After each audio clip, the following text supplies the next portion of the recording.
आइए बच्चा लोग, आज का क्लास हम लोग देख रहे हैं। ये वेक्टर प्रोडक्ट पे हम लोग का थर्ड लेक्चर है। दो हो चुका है लेक्चर 1, ठीक है। उसका प्रीमियर कर दिए थे उसका वीडियो यूट्यूब पे। सेकंड वीडियो आज होने वाला है 9 बजे रात से, ठीक है। और ये थर्ड हम लोग रिकॉर्ड कर रहे हैं, ठीक है। तो देखिए, अब तक जो हम लोग चर्चा किए हैं फर्स्ट एंड सेकंड लेक्चर में, तो उसका ये बता दे रहे हैं। हम लोग ए क्रॉस बी का परिभाषा देखे हैं, ठीक है। उसमें हम लोग ए क्रॉस बी का डिफिनीशन देखे थे। थोड़ा सा रिपीट मार के आ रहे हैं। ए क्रॉस बी का डिफिनीशन आप लोग याद होगा।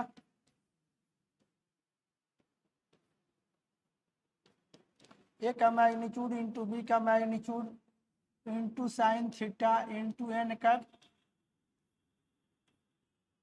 इस पर डिटेल चर्चा चला हुआ है, पूरा मैग्नीट्यूड है डायरेक्शन का पूरा ये हुआ है। उसके बाद सेकंड जो लेक्चर है उसमें हम लोग कुछ इंपॉर्टेंट रिजल्ट्स देखे हैं, याद है ना। हम लोग उसमें कुछ इंपॉर्टेंट रिजल्ट्स देखे हैं।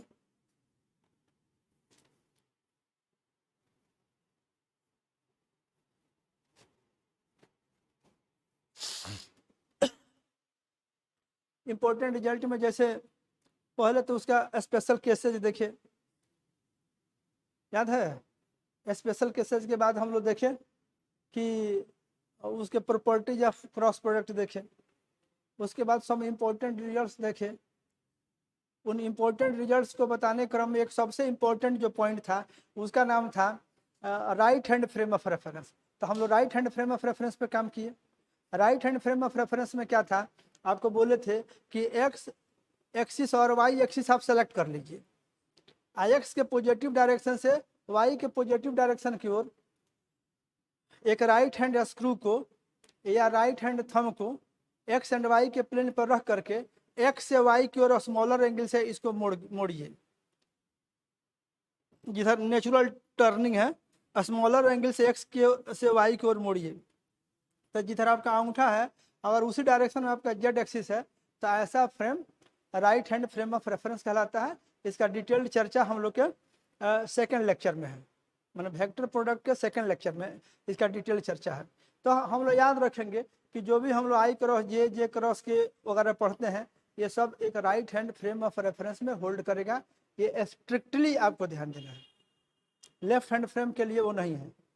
आई क्रॉस जे इक्वल टू के, जे क्रॉस के इक्वल टू आई, के क्रॉस आई इक्वल टू जे। फिर तीन ठो इसका जो है ऑर्डर बदल करके लिखिएगा, जो नेगेटिव आ जाएगा वो वाला। तो ये सब किस में होल्ड करता है, ये सारा का सारा जो है आपको, ये सारा का सारा right hand frame of reference में ही होल्ड करता है। ये सब बात हो चुकी है, ओके। और उसमें एक चीज हम आपको लिखना शुरू किए थे। अब नेक्स्ट जो हम आपको लिखना शुरू किए थे वो कुछ ऐसे था, इसको हटा दे रहे हैं। आपको वो सब बाकी सब रिजल्ट आप लोग को याद है। ये सब रिजल्ट आप लोग को बोले थे कि याद रखना। ये इसका चर्चा सेकंड लेक्चर में है। ये आई क्रॉस जे जो होगा आपको के हो जाएगा जे क्रॉस के आई कैप हो जाएगा ऐसे, और के क्रॉस आई लिखिएगा तो ये आपका जे हो जाएगा। और बाकी आई क्रॉस आई, जे क्रॉस जे, के क्रॉस के, ये कितना हो रहा था याद करिए। आई क्रॉस आई, ये जे क्रॉस जे, फिर ये के क्रॉस के, ये सब किसके बराबर था, ये जीरो आ रहा था, याद है ना। ये इंपॉर्टेंट रिजल्ट्स में से था। इसके साथ साथ और था कि इसमें बोले थे कि और आप ऑर्डर चेंज कर देते हो।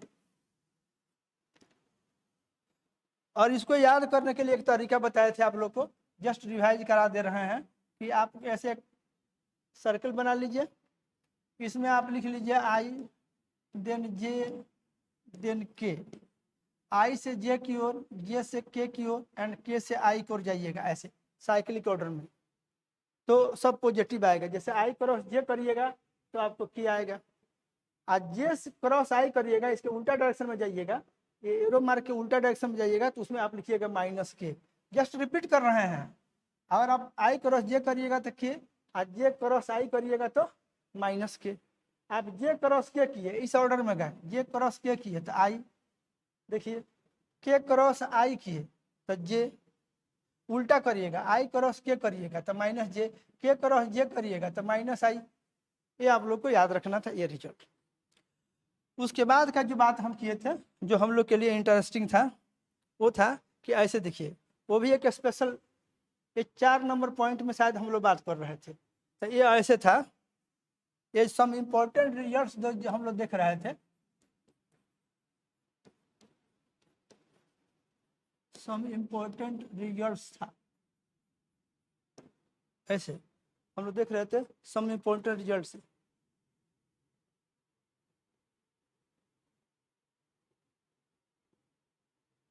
ठीक है, हम लोग देख रहे थे सम इम्पोर्टेंट रिजल्ट्स। इस सम इम्पोर्टेंट रिजल्ट्स में बहुत सारा बात देखे थे, याद है ना। ए क्रॉस ए वाला था जो कि 0 हो जा रहा था, आई क्रॉस आई, जे क्रॉस जे, के क्रॉस के, ये जितना था ये कितना हो रहा था, ये सब 0 हो जा रहा था। फिर ए वाला रिजल्ट था आई क्रॉस जे वाला, जे क्रॉस के वाला, ये हम लोग देखे। ठीक है, ये सब हम लोग देखे थे। अब अगला फिर उसी में आपको right hand frame of reference का चर्चा था। तो इधर हम लोग क्या देख रहे हैं सो देखिए। अब एक हम लोग लिखे थे, ये संभवतः 4 नंबर पॉइंट था उसमें, कि आप लोग को लिखना था जैसे ए बराबर आप लिख दिए ऐसे एक्स आई प्लस ए वाई जे प्लस ए जेड की। जैसा कि किसी भी वेक्टर को अगर कंपोनेंट्स के रूप में एक्सप्रेस करते हैं तो आप ऐसे वेक्टर फॉर्म में उसको लिखिएगा, वेक्टर ए इक्वल टू इतना लिखते हैं।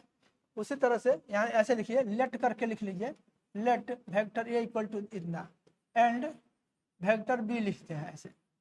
तो बी इक्वल टू आप ऐसे लिख सकते हैं बी एक्स आई प्लस बी वाई जे प्लस बी जेड के। ये हम के बोल रहे हैं मतलब वेक्टर के, जे बोल रहे हैं मतलब वेक्टर जे।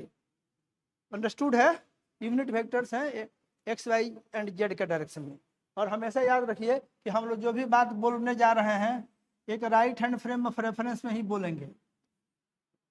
ये देखिए फ्रेम का सिलेक्शन में ही हम एक्स इधर ले रहे हैं, वाई ऐसे ले रहे हैं एंड जेड ऐसे ले रहे हैं।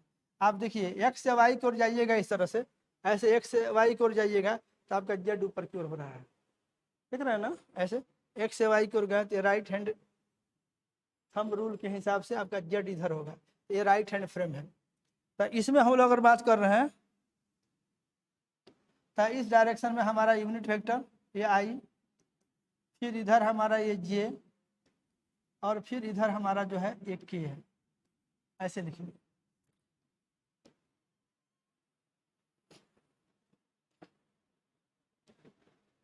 अब हम लोग के इसके बाद जो करना है सो देखिए, हम लोग का vector A cross vector B निकालना है। अगर इतना दिया गया है तो अब ए क्रॉस बी हम लोग को निकालना है, सो कैसे लिखेंगे सो देखिए। Vector A cross vector B हमको फाइंड आउट करना है, तो आप यहाँ पर लिख दीजिए।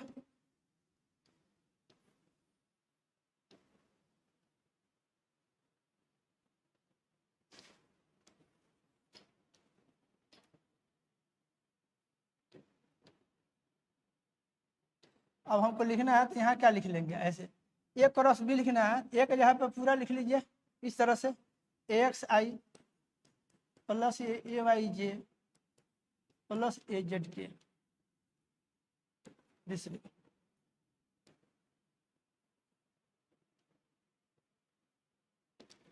आप एक जगह पे लिखिए, इसको मल्टीप्लाई करिए वेक्टर बी से, तो बी की जगह पे आप लिख लीजिए इस तरह से बी एक्स आई प्लस बी वाई जे प्लस बी जेड के।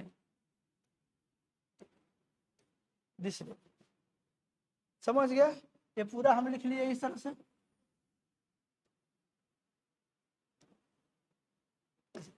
अब आप क्या करिए इसको, आप तो जानते हैं डिस्ट्रीब्यूटिव लॉ को ये ओबे करता है, A cross B distributive law को ओबे करता है, तो आप हर एक टर्म को डिस्ट्रीब्यूट कर दीजिए। हाँ, इसमें ऑर्डर मेंटेन करिएगा, क्रॉस के पहले जो वेक्टर है वो पहले रहेगा, क्रॉस के बाद जो वेक्टर है वो बाद में रहना चाहिए। तो जब आप इसको डिस्ट्रीब्यूट करना शुरू कीजिएगा तो देखिए पहला टर्म यहाँ से शुरू करते हैं, तो इसका देखिए ए एक्स यहाँ आइएगा तो ए एक्स बी एक्स, और फिर आपका ये आई क्रॉस आई हो जाएगा, इसको ऐसे कर लीजिए प्लस। अब ये देखिए ये इसके साथ जाएगा, तो यहाँ पर क्या लिखिएगा ऐसे ए एक्स बी वाई, ए एक्स बी वाई, और तब क्या करिएगा आई क्रॉस जे, फिर आप इसको आगे बढ़ाइएगा, ये हो जाएगा ए एक्स बी जेड, और आपका हो जाएगा आई क्रॉस के। अब उसके बाद देखिए अगला टर्म, एक्स तीनों पे डिस्ट्रीब्यूट हो गया। अब इसको जो है, अब इस ए वाई के लिए आते हैं, तो देखिए ये ए वाई को जाएगा यहाँ पे, देख लीजिए सब हुआ है ना, ए एक्स यहाँ, ए एक्स यहाँ, ए एक्स, आई क्रॉस जे, आई क्रॉस के आया है। फिर यहाँ से लिखते हैं, तो देखिए ए वाई इसके साथ जाएगा, तो ये ए वाई बी एक्स, ए वाई बी एक्स, और यहाँ क्या हो जाएगा आपका जे क्रॉस आई प्लस ए वाई बी वाई, और यहाँ से आपका ये जे क्रॉस जे प्लस आपका ए वाई बी जेड, ये हो जाएगा जे क्रॉस के, इतना। फिर अब आप आइए इस टर्म के पास, अब ये आपका ए इसको डिस्ट्रीब्यूट करना है तीनों पे, तो यहाँ से आइएगा, ये देखिए ये जेड और यहाँ पे बी एक्स, और ध्यान दीजिए यहाँ का टर्म के है, तो ये के क्रॉस, क्रॉस के बाद वाला ये वेक्टर आई है, क्रॉस होगा केवल वेक्टर के बीच में, और उसका जो कोएफिशिएंट उसको नंबर की तरह ट्रीट करिएगा, तो आपका हो जाएगा के क्रॉस आई, ए जेड बी एक्स के क्रॉस आई प्लस यहाँ से ए जेड बी वाई, और ये हो जाएगा के क्रॉस जे। फिर यहाँ से सोल्व करिएगा, तो ए जेड बी जेड ये के क्रॉस के,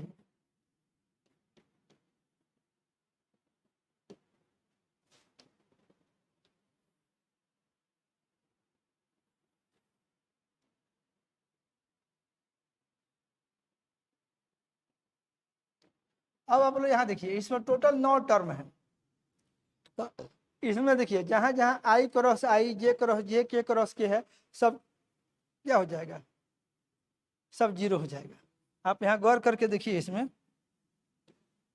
यहाँ देखिए ये पहला टर्म आई क्रॉस आई है, इसमें देखिए जे क्रॉस जे है, यहाँ देखिए के क्रॉस के है, तो 9 टर्म में से 3 टर्म ये आएगा जो कि जीरो हो जाएगा, तो बच गया 6 टर्म। 3 टर्म में आई क्रॉस जे क्रॉस के क्रॉस आई होगा, तो 3 ठो पॉजिटिव होगा, 3 ठो नेगेटिव होगा। तो इसको आप जब सिंप्लीफाई करना शुरू करिएगा, तो देखिए कितना होगा। ये तो आपका पहला टर्म जीरो हो गया। उसके बाद यहाँ लिखिएगा, तो देखिए A X B Y, X B Y, I cross J कितना हो जाएगा के, प्लस यहाँ देखिए ये कितना हो जाएगा ए एक्स बी जेड, और ये देखिए आई क्रॉस के है, तो देखिए आई जे, आप ऐसे एक सर्किल बना लीजिएगा, साइक्लिक ऑर्डर में आई जे एंड के, तो देखिए तो अगर के क्रॉस आई करते तो जे होता, आप आई क्रॉस के कर रहे हैं तो क्या हो जाएगा माइनस जे, ये याद रखिएगा, इसको हटा देना है। आप अपने लिए ये बना लीजिएगा एक ठो, यहाँ देखिए, तो हम लोग आ गए हैं यहाँ आई क्रॉस के पे, के क्रॉस आई होता तो जे हो जाता, ये हो जाएगा आपका माइनस जे, ये इतना। फिर यहाँ आइए, अगला टर्म अगर आप लिखते हैं, तो यहाँ पे देखिए ये ए वाई बी एक्स है, ए वाई बी एक्स, आज जे क्रॉस आई है, तो आई क्रॉस जे के होता है, आई क्रॉस जे के, लेकिन ये जे क्रॉस आई है, ये हो जाएगा माइनस के। एकदम बच्चा लोग जिस तरह से सीखता है उस तरह से इसको ये करिए। प्लस यहाँ पे क्या कर रहे हैं, ये टर्म तो हमारा जीरो ही हो गया। उसके बाद देखिए क्या बचा, ए वाई बी जेड, और यहाँ देखिए आप जे क्रॉस के करिएगा तो ये सीधे आई हो जाएगा। यहाँ चले जाइए, यहाँ से अगर सोल्व करते हैं तो आपका ए जेड बी एक्स, ए जेड बी एक्स, के क्रॉस आई, ये साइक्लिक ऑर्डर में है, ये आपका जे हो जाएगा, के क्रॉस आई, प्लस यहाँ से देखिए ये ए जेड बी वाई, के क्रॉस जे लिखिएगा, तो जे क्रॉस के आपका आई होता है, के क्रॉस जे करिएगा ये आपका माइनस आई हो जाएगा। इसको सिंप्लीफाई कर दो। अब देखो तो यहाँ से तुम्हारी शुरुआत है, तो पहले आप ए वाला टर्म लिखो, आई वाला टर्म को ढूंढ के लिख लो। तो ए वाई बी जेड इसमें आई है, और एक माइनस आई वाला है, देखो कहीं पे यहाँ पे है, यहाँ पे देखो। तो यहाँ से आ जाएगा ए जेड बी वाई, माइनस इसके साथ कर लो, इधर आई को कर लो ऐसे। फिर जे वाला टर्म को देखो, जे वाला कहाँ कहाँ है, एक यहाँ जे वाला है, एक यहाँ जे वाला है। ये देखो कितना है, ए जेड बी एक्स माइनस यहाँ से देखो तो ए एक्स बी जेड, और इसमें क्या है, ये तुम्हारा जे है। फिर देखो के वाला टर्म को देखो, एक यहाँ के वाला टर्म है, A X B Y, X B Y के, और फिर यहाँ देखिए एक यहाँ के वाला टर्म है, तो माइनस ए वाई बी एक्स ऐसे। ये कितना हो जाएगा, ये आपका के, एंड इस तरह से आपका निकल गया ए क्रॉस बी।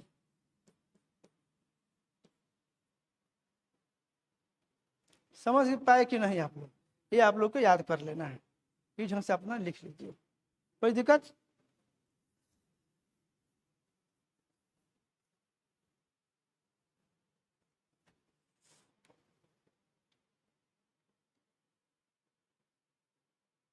हम लोग इतना देखें,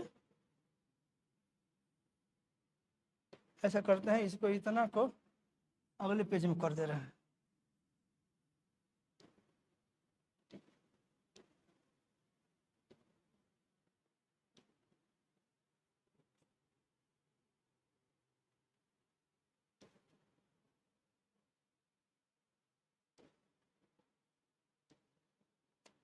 तो यार रिजल्ट आपको,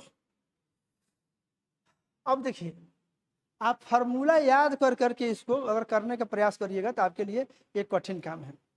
इतना एक तो लंबा फार्मूला याद रखना, ठीक है, हालांकि आसान है, इसको अगर आप याद रखें तो आसान है, लेकिन इस पर काम करने की सलाह हम आपको नहीं देंगे। ऐसे है, ये देख रहे हैं ना आप, ये आई वाला है, इसमें कहीं भी एक्स नहीं है। आई वाला में एक्स कंपोनेंट में आई रहता है, तो उसमें एक्स वाला नहीं है इसमें टर्म। इसमें देखिए ये जे वाला है, वाई कंपोनेंट है, तो इसमें ए वाई वाला टर्म नहीं है। ये आपका के है, जेड कंपोनेंट वाला होता है, तो इसमें आपका जेड वाला टर्म नहीं है। एंड ये भी साइक्लिक ऑर्डर में है। आप ऐसे इसको अगर याद करना चाहें तो इस तरह से आप ए क्रॉस बी लिख करके, यहाँ देखिए आई इतना बराबर ऐसे A B minus A B I plus, यहाँ देखिए A B minus A B इतना J plus A B minus A B इतना के, लिख लिए। अब इसमें क्या करिए, देखिए यहाँ पे याद करने का प्रैक्टिस। अब इसमें आई है, तो आई तो एक्स कंपोनेंट वाला होता है, तो इसमें ए एक्स या बी एक्स वाला टर्म नहीं है। आई वाला है तो उसके बाद वाई से शुरू करना है, एक्स वाला के बाद वाई वाला से। तो इसमें देखिए, तो इसमें आपका ए वाई आई, इसमें बी जेड, देख रहे हैं ना। और फिर उलट करके ए जेड बी वाई,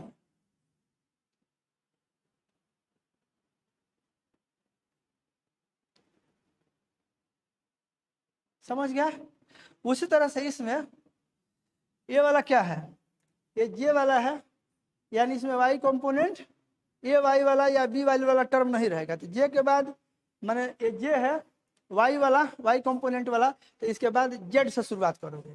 तो इसमें यहाँ जेड और उसके बाद एक्स और उसके बाद यहाँ एक्स और उसके बाद यहाँ जेड, देख लो जे वाला में। फिर के वाला लिखने की बात आएगी, तो जेड कंपोनेंट होता है, तो इसमें ए जेड बी जेड नहीं रहेगा, इसमें ए एक्स ए वाई रहेगा। तो इसमें रखोगे तो यहाँ एक्स कर लोगे, यहाँ वाई कर लोगे, यहाँ वाई कर लोगे, यहाँ एक्स कर लोगे। लेकिन ढूंढ ढूंढ करके इक्वेशन में से इसमें भरना बहुत टेढ़ा काम है, बहुत मेहनत का काम है। उससे बेहतर है कि डिस्ट्रीब्यूट कर दीजिए, जो भी टर्म है उसको डिस्ट्रीब्यूट करके उसको सॉल्व कर दीजिएगा। टोटल 9 ठो टर्म है ही, 3 ठो आई क्रॉस आई, जे क्रॉस जे, के क्रॉस के, आपका 0 ही हो जाएगा। आई क्रॉस जे साइक्लिक ऑर्डर में, के जे क्रॉस के आई, के क्रॉस आई जे, और फिर उसका उल्टा क्रम में जब होगा तो उसमें माइनस लग जाएगा। इतना ही तो बात याद रखना है, ठीक है कि नहीं? ये समझ गए आप लोग। जैसे इसका अगर संख्यात्मक मान लेकर के हम लोग अगर ऐसे देखें, एक एग्जाम्पल इसको हम लोग अगर ले लेते हैं ऐसे, मान लीजिए हम ऐसे लिखते हैं, ए बराबर हमको दिया गया है, एक प्रॉब्लम है, ऐसे प्रॉब्लम लिखा रहेगा, इफ ए इक्वल टू, मान लीजिए हम लिखते हैं ये 2i + 3j + 4k, एक ऐसे लिखे, एंड बी बराबर हम लिख रहे हैं ऐसे, ये 3i + 4j + 5k, ऐसे लिख दिए। अब कहा जा रहा है कि फाइंड ए क्रॉस बी,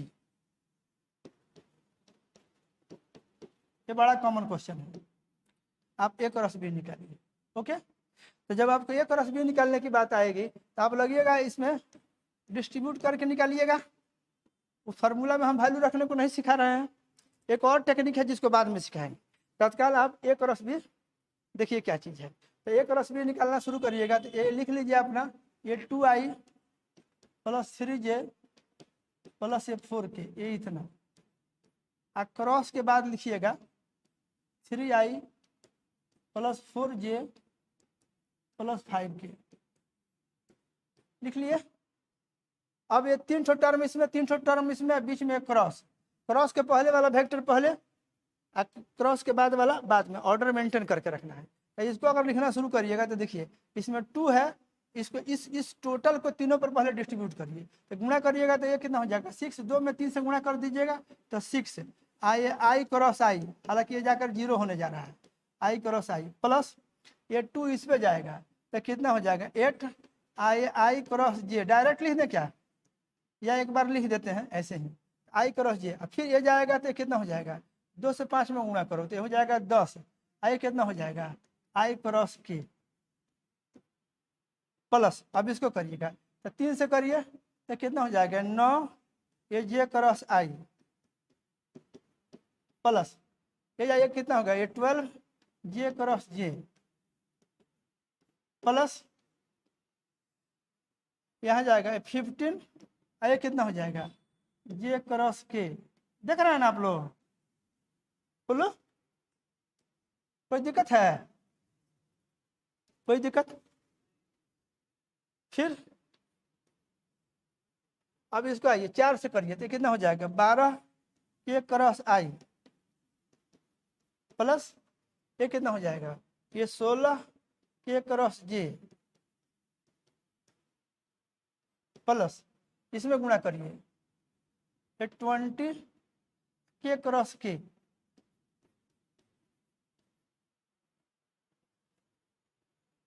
हो जाएगा। अब इसको आगे बढ़ाइए, देखिए तो इतना बराबर, ये टर्म तो आपका 0 हो जाएगा, आई क्रॉस आई है, यहाँ पर लिखिए तो 8 आई क्रॉस जे आपका हो जाएगा के, इसमें लिखिए ये हो जाएगा 10, और ये देखिए के क्रॉस आई होता है जे, तो आई क्रॉस क्या हो जाएगा माइनस जे, यहाँ ये प्लस, यहाँ देखिए 9, और आई क्रॉस जे होता है के, तो जे क्रॉस आई माइनस के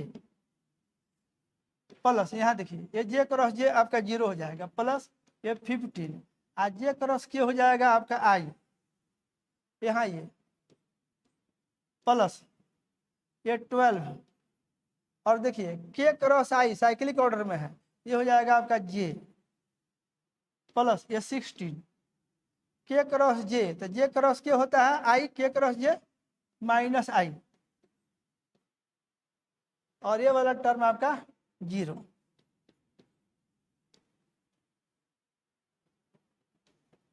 इसके आगे आइए, अब आपका ए क्रॉस बी बराबर कितना आ जाएगा, इसको सिंप्लीफाई कर लीजिए थोड़ा, तो देखिए तो आपका आई वाला देखिए एक यहाँ एक ये आई यहाँ आया है, एक आई यहाँ आया है, ये क्या करिएगा ये 15 माइनस 16 ये आई, ये वाला टर्म देखिए, ये वाला एक यहाँ है ये 12, एक ये वाला यहाँ है -10 कर लीजिए, इतना जे प्लस के वाला टर्म देखिए एक यहाँ है 8K और यहाँ माइनस के वाला है इतना आपका K।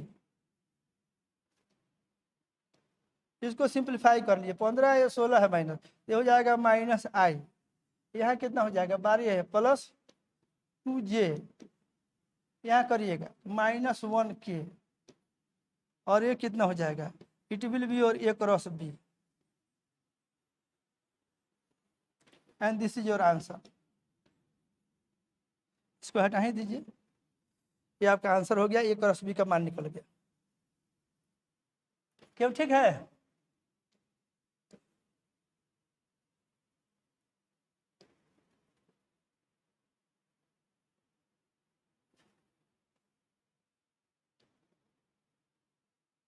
समझ पाए कि नहीं आप लोग? बोलो।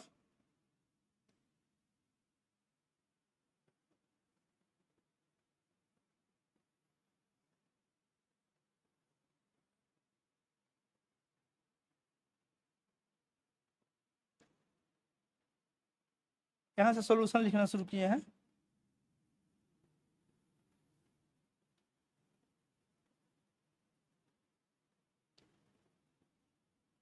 ये सॉल्यूशन यहाँ से है,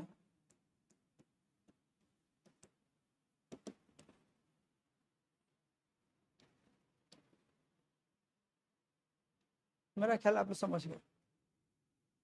कर लीजिएगा डिस्ट्रीब्यूट करके, ठीक है। देखिए एक और इसको याद करने का एक तरीका क्या है, एक और मैंने सोल्व करने का तरीका, आप लोग डिटर्मिनेंट तो शायद अभी नहीं जानते होइएगा, ये 12वीं में आपको डिटर्मिनेंट पढ़ना है, ठीक है। डिटर्मिनेंट जान जाइएगा तो इसको सोल्व करना और आसान हो जाएगा, ठीक है। ये आपको सिखाते हैं, सीखिएगा क्या आप लोग, या ऐसे समझिए, ये आपको इस तरह से दिया हुआ था ना, जैसे वेक्टर ए बराबर हम लिखे थे ये 2I 3J अब प्लस 4K, अब B बराबर हम लिखे थे ऐसे 3I plus 4J plus 5K, इस तरह से लिखे थे, और आपको A क्रॉस B निकालना था ऐसे। तो A क्रॉस B बराबर इसमें क्या होगा, आप जब डिटर्मिनेंट अगर जानते होइएगा तो इसको डिटर्मिनेंट विधि से सोल्व कर दीजिएगा। देखिए क्या है, इसमें आप ऐसे लिख दीजिएगा ऊपर में I देन J एंड इधर आप थर्ड टर्म लिख दीजिएगा K, और ये पहला वेक्टर A जो है आप A क्रॉस B कर रहे हैं, पहला वेक्टर आपका A है, तो A के जो कोएफिशिएंट्स है जैसे 2 3 4, I के साथ 2 है तो उसको I के नीचे लिखिए, J के साथ 3 है तो उसको यहाँ लिखिए, K के साथ 4 है तो उसको यहाँ लिखिए। उसके बाद क्रॉस के बाद B है तो ये B वेक्टर है, इसको देखिए, इसमें I के साथ ये 3 है तो इसको यहाँ लिखिए, J के साथ 4 है तो यहाँ लिखिए, K के साथ आपका 5 है यहाँ लिखिए। ये हो गया आपका डिटर्मिनेंट, ठीक है। इसको डिटर्मिनेंट बोलते हैं, मैथ में आपको पढ़ना होता है। अब इस डिटर्मिनेंट को आप सॉल्व कर दीजिएगा तो आपके A क्रॉस B का मान निकल जाएगा बहुत आसानी से, ठीक है। इसको अब ये देखिए क्या है, इसको थोड़ा सा डिटर्मिनेंट हल्का सा बता देते हैं जिससे हमारा काम चल जाए। वैसे डिटर्मिनेंट कंप्लीट एक चैप्टर है मैथ्स का, जिसको मैथ्स के टीचर आपको बहुत डिटेल में पढ़ाएंगे, लेकिन उतना डिटेल का हमको ज़रूरत नहीं है।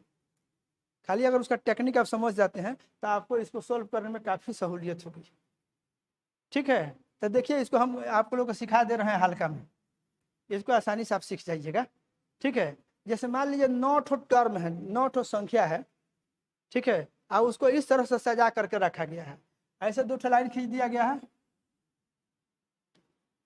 ऐसे। और 9 संख्या को कैसे लिखते हैं, जैसे मान लीजिए यहाँ A है, उसके बाद B है, उसके बाद C है, यहाँ पे ये D है, उसके बाद E है, उसके बाद F है, यहाँ पे G है, उसके बाद H है और उसके बाद I है। 9 गो संख्या हो गया, सब अलग अलग है।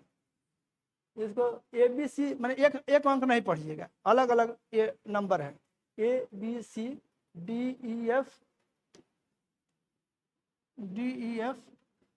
GHI, ये सब अलग अलग है, ये ऐसे लिखा हुआ है, ठीक है। सजा करके देख लीजिए थोड़ा देर के लिए। अब इसमें है क्या, ये देखिए, मान लीजिए ये आपको ऐसे खड़ा एक दिख रहा है कि नहीं, ऐसे, फिर एक ऐसे, फिर ऐसे खड़ा खड़ा 3 ठो, इसको कॉलम बोलते हैं। कॉलम कॉलम, पिलर, घर में पिलर दिख रहा है ना, इसको भी कॉलम कहा जाता है। कॉलम, तो ये आपका फर्स्ट कॉलम है, इसको C1, इसको बोलेंगे C2, इसको बोलेंगे C3। इसमें 3 कॉलम है, ठीक है। ये डॉटेड लाइन दिख रहा है कि नहीं आप लोग को? उसके बाद यहाँ हम क्या कर रहे हैं, ऐसे ये देखिए, एक ऐसे है आपका, इस तरह से देखिए, एक ऐसे, ये ऐसे, इस तरह से 3 ठो आपको हॉरिजॉन्टल लाइन दिख रहा है, इसको बोलते हैं रो। इसको बोलेंगे, ये R1 है, रो नंबर 1, ये रो नंबर 2, ये रो नंबर 3। तो इसमें 3 ठो रो है और 3 ठो कॉलम है, तो इसको बोलते हैं, टोटल 9 गो संख्या है। 9 गो संख्या इस तरह से सजा करके रखा गया है। इसको बोलते हैं 3x3 डिटर्मिनेंट। 3 ठो रो है और 3 ठो कॉलम है। अब इसका एक्सपेंशन लिखा जाता है, ठीक है कि नहीं? तो किसी भी कॉलम को या किसी भी रो को लेकर के इसका एक्सपेंशन लिखा जा सकता है, ठीक है। तो जैसे मान लीजिए, अच्छा, लेकिन हर एक का जब एक्सपेंशन लिखा जाता है तो यहाँ से बुझिए प्लस लेकर के शुरुआत करना है। इसको लेकर शुरू करिएगा तब plus, then minus, then plus. अगर नीचे आइएगा तो प्लस है तो प्लस माइनस प्लस, यहाँ प्लस है यहाँ माइनस है। अगर ऐसे आइएगा तो माइनस प्लस माइनस, इस तरह से करके लिखा जाता है। तो देखिए इसका एक्सपेंशन कैसे लिखा जाएगा, ये तो आप समझ गया इस तरह से। अब एक्सपेंशन लिखना होगा, इसको अगले पेज में आ जा रहा है, ऐसे बुझिए।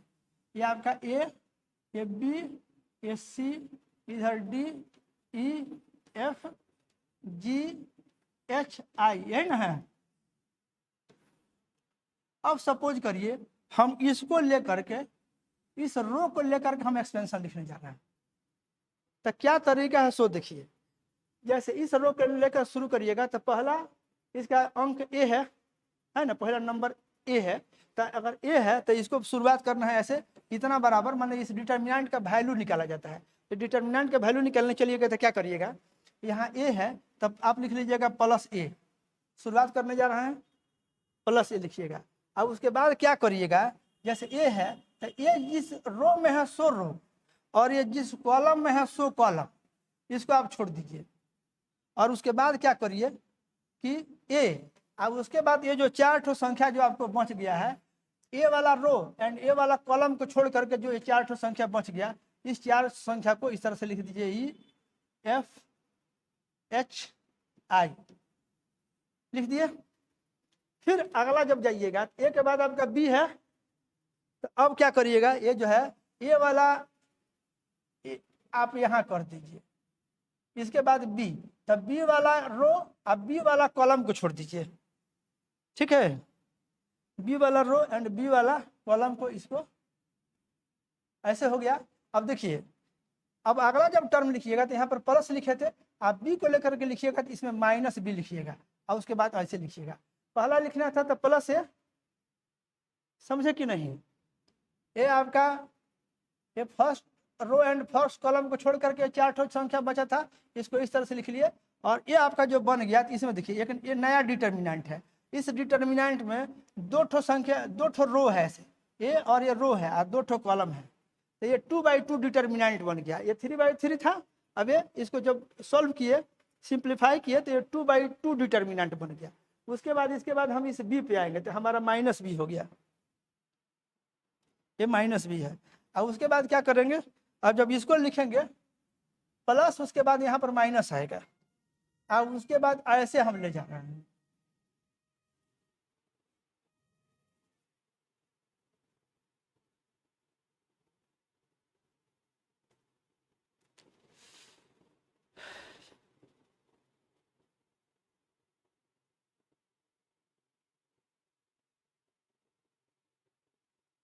थोड़ा सा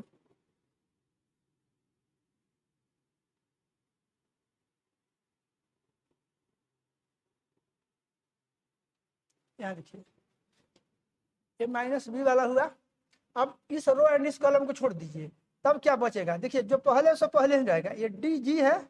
अगर इस रो एंड इस कॉलम को छोड़िएगा तो फिर ये 2 ठो यहाँ 2 ठो यहाँ, ये नंबर बचा हुआ है, तो पहले ये है तो पहले इसी को लिख लीजिए ऐसे डी, और उसके बाद जी, और उसके बाद यहाँ से एफ एंड आई, ऐसे कर लीजिए। उसके बाद आप अब इसको देखिए, अब अगला लिखिएगा, अगला टर्म को लेकर के, इसको लेकर लिखिए, ए बी हो गया। अब अगला टर्म जब लिखिएगा ए सी है, तो इसको फिर लिखिएगा प्लस माइनस एंड देन फिर प्लस, तो प्लस सी रहेगा। और ऐसे इसमें 2/2 डिटर्मिनेंट बनेगा। तो देखिए ये सी वाला रो एंड सी वाला कॉलम को छोड़ दीजिए, तब ये 4 संख्या बच गया। इसमें क्या क्या बचा, ऐसे D and then E and यहाँ पर क्या बच गया, जी एंड एच। ठीक है, तो इस तरह से कर करके आपका पूरा जो 3/3 डिटर्मिनेंट जो था, ये 3 डिटर्मिनेंट में कन्वर्ट हो गया 2/2 के।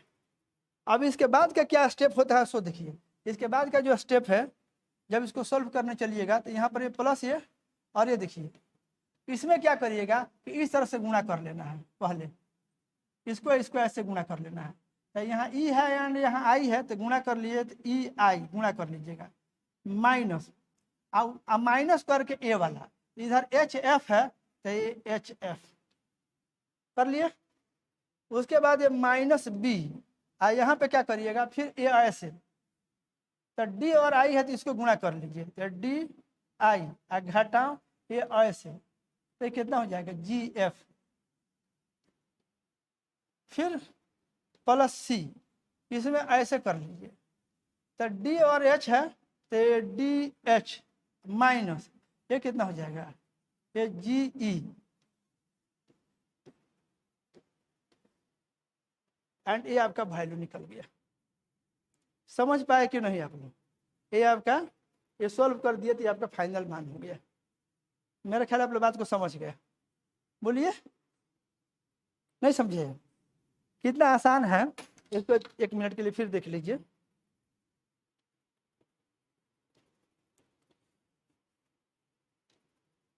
आप यहाँ से देखिए क्या किया गया, सो देखिए ये जो था आपका 3/3 डिटर्मिनेंट था, 3 रो एंड 3 कॉलम थे। इसको सिंप्लीफाई करिएगा तो 3 गो डिटर्मिनेंट मिलेगा 2/2। कैसे करना था, तो पहले आपको बोल रहे हैं जब सिंप्लीफाई करने चलिएगा तो मान लीजिए आप इस रो को लेकर के या R1 को लेकर के आप एक्सपेंशन लिख रहे हैं, तो पहला ए है, प्लस ए से शुरुआत किए। ठीक है, अब ए वाला रो एंड ए वाला कॉलम को छोड़ करके बाकी जो टर्म है उसको लिख लीजिए, तो ई एफ एच आई लिख लिए, ई एफ एच आई। उसके बाद अब इसको यहाँ से इसको लाइए, अब ये बी पर आइए, तो यहाँ पर माइनस बी लिखिएगा, प्लस के बाद ये वाला लिखिएगा, ए के बाद बी को लेकर एक्सपेंशन लिखिएगा, तो इसमें माइनस बी। अब बी वाला रो एंड बी वाला कॉलम को छोड़िए, तो क्या बच जाएगा डी जी एंड यहाँ पर एफ आई। उसके बाद अब इसको आप यहाँ लाइए, अब ये सी वाला को लेकर के लिखिए, तो यहाँ पर प्लस, उसके बाद माइनस, फिर प्लस, तो यहाँ पर प्लस सी, और ये वाला रो एंड ए वाला कॉलम को छोड़िए, तब ये बच जाएगा 4 ठो, तो डी ई जी एच कर लिए। अब जब इतना हो जाने के बाद जो आसान जो काम है वो क्या करिएगा, अब ये जो 2/2 को सॉल्व करना है, सबसे छोटा वाला डिटर्मिनेंट 2/2 डिटर्मिनेंट है। इसके बाद डायरेक्ट हम लोग सॉल्व करते हैं, तो ऐसे क्रॉस मल्टीप्लिकेशन करते हैं, ई और आई में गुणा कर लीजिए इसको, तो ई और आई में गुणा किए तो ई आई, अब माइनस ये एच एफ ऐसे हो गया, फिर ये माइनस बी, फिर इसको गुणा करिए तो डी आई इसको माइनस जी एफ, फिर यहाँ पर करिएगा प्लस सी, ऐसे गुणा करिएगा, ये डी एच माइनस जी ई। सॉल्व कर लिया आप लोग, इस तरह से आपने सॉल्व कर लिया। ओके, हो गया सॉल्यूशन। अब अगर आप वेक्टर पे जो आप लोग को लिखे थे इस तरह से, ये लिखे थे, ऐसे लिखे थे ना, इसको सॉल्व करना था, जैसे ए बराबर इतना, बी बराबर इतना, ए प्लस बी निकालना है, तो पहले आई जे के लिख दीजिए।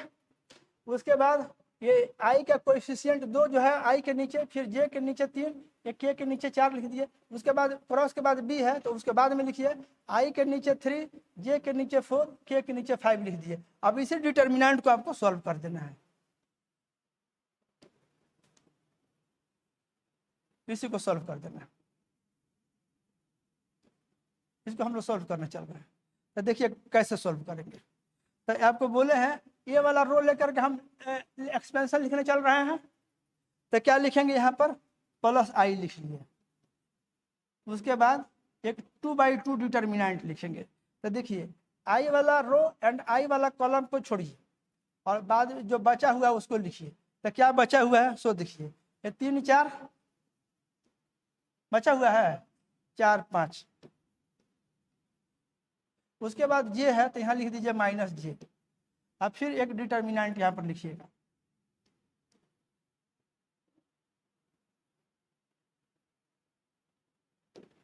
ये जे वाला देखिए, तो माइनस जे।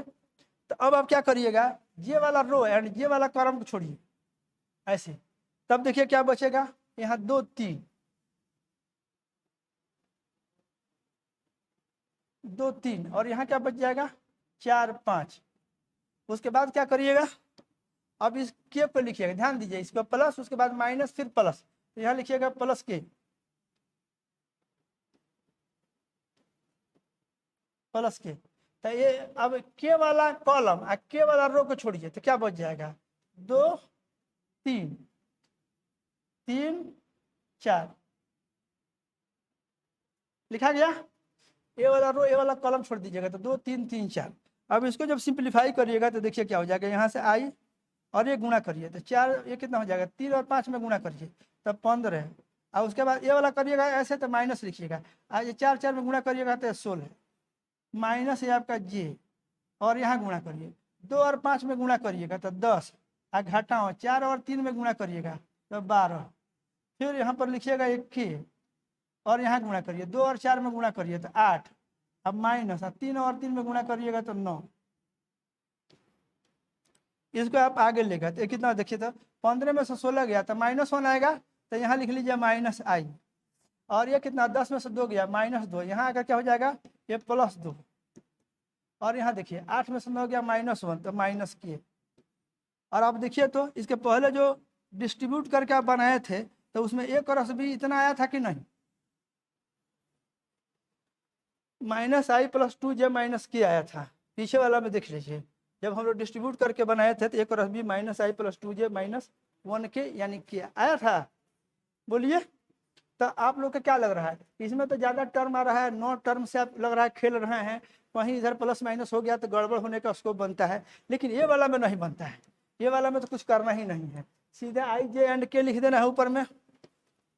बोलिए क्या कर देना है, सीधे आई जे के लिख देना है, आई में ये 2 3 4 ऐसे लिख देना है, इसमें 3 4 5 लिख देना है, और इसके बाद इसको सॉल्व कर देना है।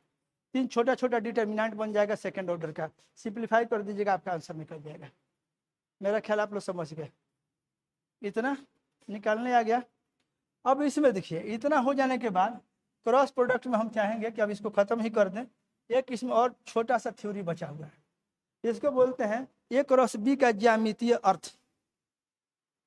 ए क्रॉस बी का ज्यामितीय अर्थ, geometrical meaning of A cross B. ठीक है, तो सो देखिए ये क्या चीज है, ए क्रॉस बी क्या रिप्रेजेंट करता है, इस पर फोकस करेंगे।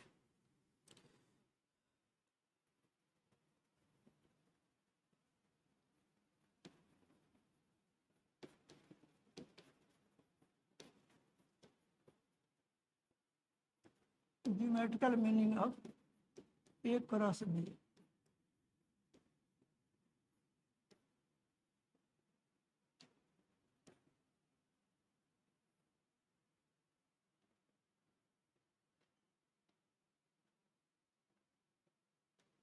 Geometrical meaning of A cross B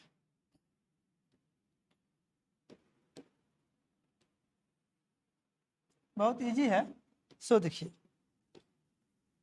मान लीजिए आपके पास 2 वेक्टर हैं ऐसे, एक 2 वेक्टर हैं, एक वेक्टर है आपका ए,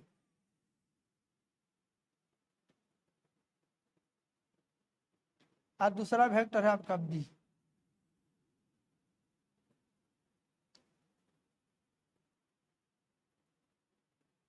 दोनों का टेल एक साथ रख दीजिए। ठीक है, ये हो गया वेक्टर ए और दूसरा हो गया आपका वेक्टर बी, दोनों का टेल आप एक साथ रख दिए। अब आप क्या करिए, एक ए और बी जो एडजेसेंट साइड है, मैं सटा करके रखे हुए हैं, इस ए और बी को एडजेसेंट साइड मान करके आप एक पैरेललोग्राम बनाइए, एक समानांतर चतुर्भुज बनाइए। कैसे, ये देखिए यहाँ से लेकर के है ना यहाँ तक, ये है,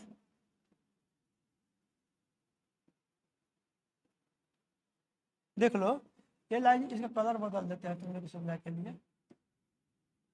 ये देखो ऐसे है, देखो ना यहाँ से है यहाँ तक है, बोलो इसी पर खींचे ही हैं ऐसे।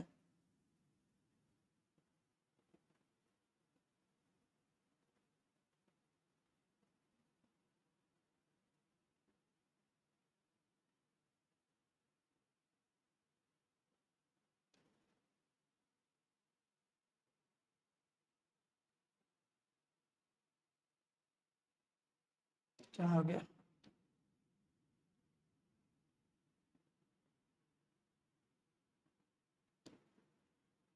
देखो है ना, यहाँ है, इसको यहाँ से उठा करके हम यहाँ पे ऐसे रख देना है, पैरेललोग्राम बनाना है हमको, ऐसे देखिए,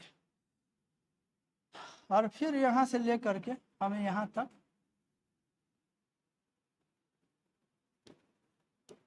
ऐसे, अब इसको यहाँ से उठा करके हम यहाँ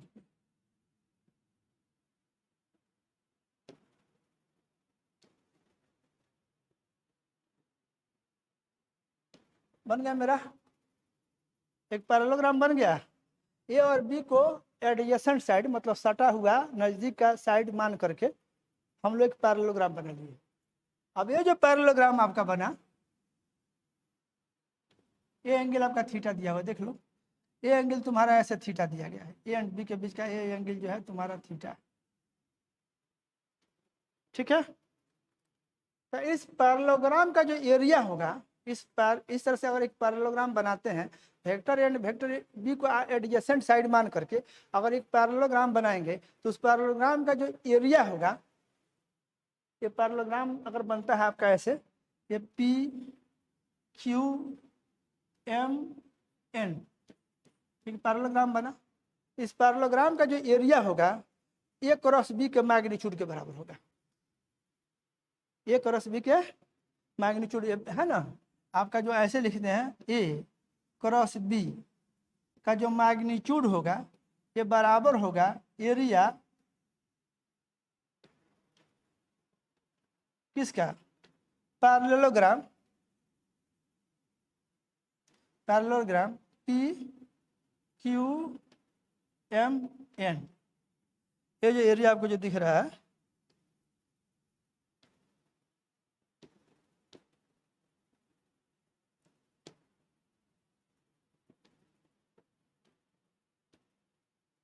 ये देखे ना, ये जो एरिया, ये पैरेललोग्राम हुआ ना, इस पैरेललोग्राम का ये जो एरिया जो होगा ऐसे, ये जो एरिया है, एरिया पूरा पैरेललोग्राम का जो एरिया होगा वो ए क्रॉस बी के मैग्नीट्यूड यानी ए बी साइन थीटा के बराबर होगा, ये बराबर होगा ए बी साइन थीटा के। ए क्रॉस बी का magnitude A B sine theta होता है ना, ए क्रॉस बी का magnitude A B sine theta होता है, तो इस पैरेललोग्राम का एरिया जो होगा वो ए बी साइन थीटा के बराबर होगा।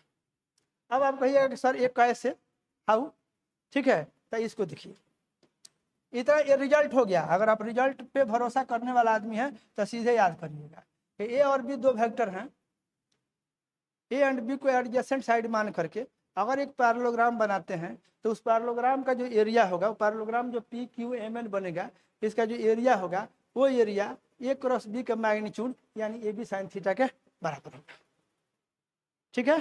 तो कैसे, सो देखिए ये आपका रिजल्ट हुआ,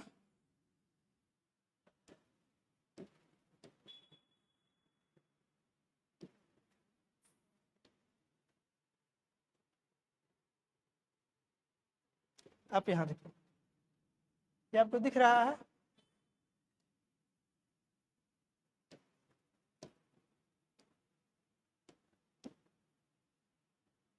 हटा देना है। अब इसका हम लोग एरिया निकाल के देखें कितना एरिया होगा। तो आप यहाँ जो है, पता नहीं आप लोग का पैरेललोग्राम का एरिया याद है कि नहीं, कितना होता है उसके लिए फार्मूला, यहाँ से आप नहीं याद है तो उसको बता देते हैं, आप ऐसे मिला दीजिए, तो एक डायगोनल हो गया, ये पैरेललोग्राम का एक डायगोनल हो गया कि नहीं। तो आप लोग पढ़े होइएगा कि पैरेललोग्राम का जो डायगोनल होता है उसको दो बराबर त्रिभुज में बांटता है, बराबर एरिया के दो त्रिभुज में बांटता है। यहाँ से अगर आप एक परपेंडिकुलर ऐसे गिरा दीजिएगा, ऐसे यहाँ से परपेंडिकुलर गिरा दीजिए, ऐसे गिरा दिए परपेंडिकुलर, यहाँ से एक परपेंडिकुलर गिरा दिए, तो देखिए अगर ये आपका वेक्टर बी है तो ये आपका ये जो लंबाई होगा, और मान लीजिए पी क्यू एम एन है, यहाँ से आप एस एक लंब गिरा दीजिए एन एस, तो ये आपका जो एन एस लिखिएगा एक राइट एंगल ट्रायंगल बना कि नहीं। देखिए तो ये आपका इस तरह से एक राइट एंगल ट्रायंगल बन गया।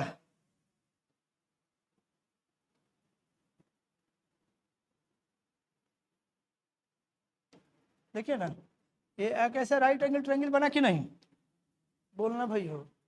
ये कैसे पी, ऐसे बुझो पी एंड यहाँ पे एन और यहाँ पे एस, एक राइट एंगल ट्रायंगल बना। ए एंगल थीटा है और इसका लंबाई बी है, तो ये जो लंबाई होगा तुम जानते हो, ये लंबाई हो जाएगा बी साइन थीटा, होगा। तो यही ना इसका ये हाइट होता है, जो इसको एच कहें, तो ये हाइट ट्रायंगल का ये हाइट हो गया एच।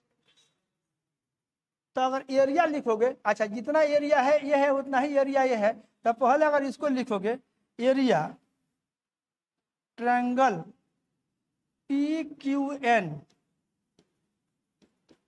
पी क्यू एन लिखोगे तो बराबर कितना लिखोगे 1/2 इंटू बेस लिखोगे P Q, I into height लिखोगे एन एस, लिखोगे कि नहीं। अब इतना बराबर लिखोगे तो देखो 1/2, अब पी क्यू कितना है, ये पी से लेकर के क्यू तक ये जो लंबाई है यही ना वेक्टर ए का मैग्नीट्यूड है। तो पी क्यू की जगह पे क्या लिख सकते हो, वेक्टर ए का मैग्नीट्यूड गुणा ये एन एस जो है, ये एन एस, ये हाइट एच है, तो ये हाइट एच कितना है बी साइन थीटा है, बोलो ना, ये है तुम्हारा बी साइन थीटा। तो कितना हो जाएगा 1/2 गुणा, आइए इसको ऐसे ही लिखें, ए बी साइन थीटा लिख देते हैं, ऐसे लिख दिए तो कितना हो जाएगा 1/2। ए बी साइन थीटा को लिख सकते हो ए क्रॉस बी का मैग्नीट्यूड, ए क्रॉस बी का मैग्नीट्यूड लिख सकते हो। तो ए क्रॉस बी का मैग्नीट्यूड का आधा है कि नहीं, कौन है, ये ट्रायंगल का एरिया है, ये ट्रायंगल पी क्यू एन, इतना बराबर हो जाएगा उतना। क्लियर। अब आप रेक्टेंगल की बात करोगे, पूरा पैरेललोग्राम की बात करोगे, हो ना। अब इसका डबल कर दोगे तो पूरा ये हो जाएगा, तो इसको लिखोगे आगे ये एरिया, ये एरिया था, ये ट्रायंगल का एरिया था, area parallelogram P Q M N बराबर क्या हो जाएगा, ये ट्रायंगल के एरिया का 2 गुना, तो 2 गुणा area triangle, area triangle P Q N,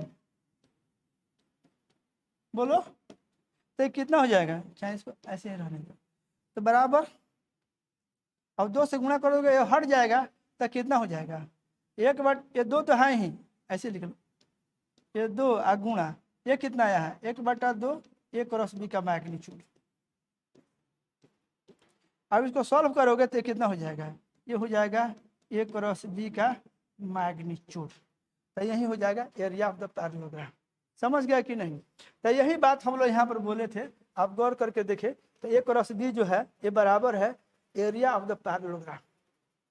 ये जो एरिया जो दिख रहा है, पूरा एरिया जो रंगीन बनाए हैं, पूरा एरिया, ये जो पूरा एरिया है देख रहे हो ना, ये वाला ये पूरा ऐसे पकड़े हुए, ये जो तुम्हारा एरिया है, ए एंड बी को एडजेसेंट साइड मान करके अगर एक पैरेललोग्राम बनाते हैं तो उस पैरेललोग्राम का जो एरिया है वही ए क्रॉस बी के मैग्नीट्यूड के बराबर है, ए बी साइन थीटा के बराबर है, बेस इंटू हाइट होता है। वैसे देखिए आप सीधे लिखिएगा पैरेललोग्राम के एरिया, 1/2 नहीं होता, सीधे बेस इंटू हाइट, तो बेस आपका ये हो गया पी क्यू, हाइट आपका ये हो गया, नहीं हो गया।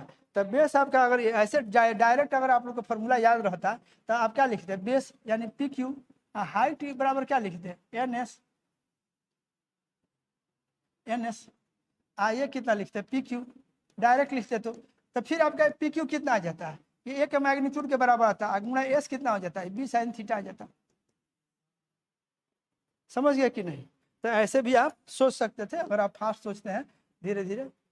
बेस इंटू हाइट, पैरेललोग्राम का area base into height, base A के मैग्नीट्यूड के बराबर है और हाइट बी साइन थीटा है, तो गुणा कर दीजिए ए इंटू बी साइन थीटा बराबर ए बी साइन थीटा, जो कि ए क्रॉस बी का मैग्नीट्यूड है।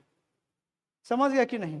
तो इस तरह से जो है इस 3 लेक्चर में, lecture 1 then lecture 2 and lecture 3, इसमें हम लोग ए क्रॉस बी का थियोरेटिकली उसको हम पूरा कर दिए। एंड उसके बाद से जो है हम लोग इतना हो जाने के बाद ये थ्योरी हो गया और उसमें कुछ छोटा छोटा एग्जाम्पल आया है, सब हम लोग डिस्कस कर लिए।